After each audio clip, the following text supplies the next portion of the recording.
মুহাম্মদ সাল্লাল্লাহু আল্লাহ বললেন না না উল্টা পাল্টা আবদার করো না, ওই নবুয়তি দিয়ে দেয়া হয়েছে। ঈসা বললেন ওকে, আমি পড়েছি ইনজিলের মধ্যে ওই নবীর উম্মতদের এত মর্যাদা, বনি ইসরায়েলের অনেক নবীর চাইতে নাকি উম্মতে মুহাম্মাদের মর্যাদা অনেক বেশি হবে। আল্লাহ শেষ নবী আমাকে বানালেন না, ওকে, কিন্তু আমার উম্মতকে ওই উম্মত বানান। আল্লাহ বলেন নো, ওইটাও দেয়া হয়ে গেছে। পাবে কে? বিশ্বনবী পাবে। বিশ্বনবীর উম্মত আমরা হলাম উম্মতে মুহাম্মাদি। আমাদের মধ্য থেকে যারা আলেম হবে, হক্কানি আবেদ হবে, আল্লাহর ওলি হবে, বনি ইসরায়েলের অনেক নবীদের চাইতেও তাদের মর্যাদা বেশি হয়ে যাবে। সুবহানাল্লাহ। এবার উনি চোখের পানি ছেড়ে দিলেন। আল্লাহ দোয়া করলাম আমার শেষ নবী বানান, বানালেন না। দোয়া করলাম আখিরি উম্মত আমারে দেন, আমারে দিলেন না। এবার আমি দোয়া করি, এই দোয়া কিন্তু ফেলতে পারবেন না। আল্লাহ বললেন করো করো।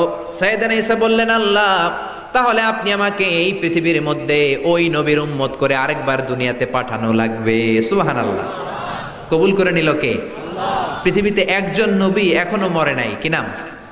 ঈসা আলাইহিস সালাম। উনি আসবেন ইমাম মাহাদির 7 বছর যখন হবে, তার গভর্নিং 7 বছর চলে যাওয়ার পরে আসবেন। ঈসা আলাইহিস সালাম যখন আসবেন, এসে দাজ্জালকে, অ্যান্টি খ্রাইস্টকে নিজ হাতে হত্যা করবেন। চিল্লায় বলেন ঠিক কিনা? এটা ছিল ঈসা নবীর দোয়া। এবার বিশ্বনবী কোন দোয়া করেছেন জানার দরকার আছে না নাই? বিশ্বনবী বলেন লিকুল্লি নবীন দাওয়াতুন মুস্তাজাবা। প্রত্যেক নবীর জন্য একটা করে দাওয়া মুস্তাজাবা আছে। আলেম যারা আছেন তারা বুঝবেন। দাওয়া মুস্তাজাবা মানে এমন দোয়া যেটা কবুল হয়ে যায়। দোয়া করলেই কথা বলেন, দোয়া করলেই কবুল।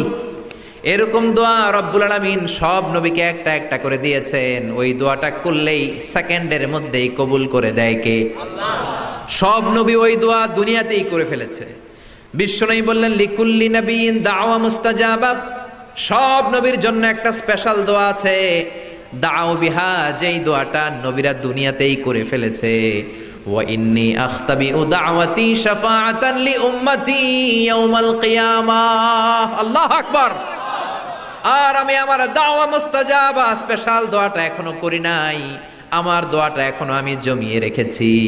কিয়ামতের কঠিন ময়দানে আমার উম্মত যখন বিপদে পড়ে যাবে, আমার উম্মতের জান্নাতে যাওয়ার ব্যাপারে ঝামেলা লেগে যাবে, আল্লাহর অনুমতি ক্রমে শাফাত করে করে আমি আমার উম্মতদেরকে জান্নাতে ঢুকিয়ে দেব। তখন আমি ওই দোয়াটা করব। বিশ্বনবী সেজদায় পড়ে থাকবেন কিয়ামতের ময়দানে। সব নবীরাও বলবে ইয়া নাফসি ইয়া নাফসি। কেউ যখন আল্লাহর কাছে যেতে পারবে না, সবাই মিলে বিশ্বনবীর কাছে যাওয়ার পরে বিশ্বনবী তখনও মাথা তুলবেন না।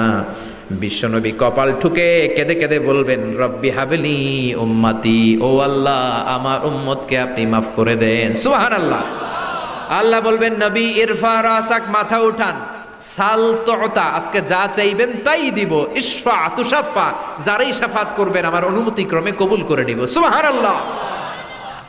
বিশ্বনবী চাইলে ওই দোয়াটা দুনিয়াতেই করতে পারতেন অন্য নবীদের মতো, ঠিক কিনা?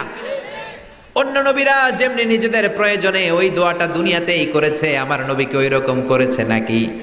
তার মানে আমার নবীর আমাদের জন্য মায়া বেশি না কম?